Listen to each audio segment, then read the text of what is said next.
Elutähtsaid teenuseid pakkuvad ettevõtted jagasid Ülemiste veepuhastusjaama 95. aastapäevale pühendatud konverentsil Puhta vee päev kogemusi ja mõtteid, kuidas pakkuda järjepidevat teenust ka kriiside ajal kõrge energiahinna ja keskkonna jalajälje valguses.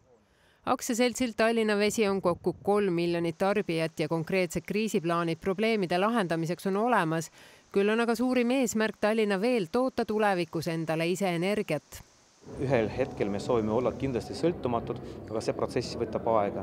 Tallinna Vesi on ettevõte, kes kasutab hästi palju loodusressurssi. Selleks, et seda vett töödelda, on vaja kindlasti kasutada hästi palju ka energiat.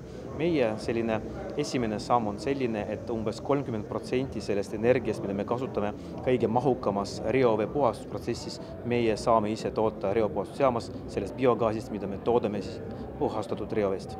Ka Tallinna kaugküttega varustaja aktsiaselts Utilitas Tallinn juht Robert Kitt toob välja, et mida kiiremini teha ära kütusepööre kohalikule taastuvale ressursile, seda turvalisemalt saab meie tarbija end tunda. Samas suunas on Utilitas ka liikumas.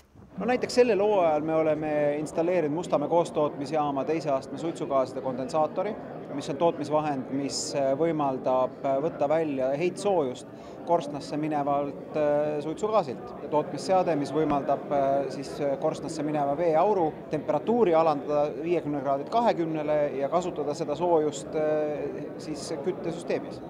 Põhja-Eesti regionaalhaigla jaoks on kriisis edasi tegutsemise üks alus erinevad kriisiplaanid, kuid oluline märksõna on ka õppused, mis annavad tegeliku pildi võimekusest.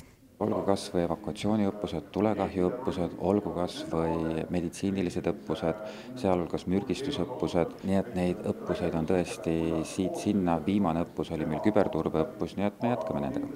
Kuid erinevate kriiside haldamisel mängivad suurt rolli ka kaasaegsed lahendused. Tallinna Vesi on investeerinud uude jääpesutehnoloogiasse, mis puhastab veetorustikke, keskkonda ja energiasäästvalt. Plaan on 5 aastaga uuel moel kõik Tallinna veetorustikud puhtaks pesta. Jää ikkagi füüsiliselt mõjutab selle torustiku sisemust ja seeläbi puhastab selle ära. Nii et ma usun, et tallinlased tunnetavad seda konkreetselt vee kvaliteedis, vee paremas maitses.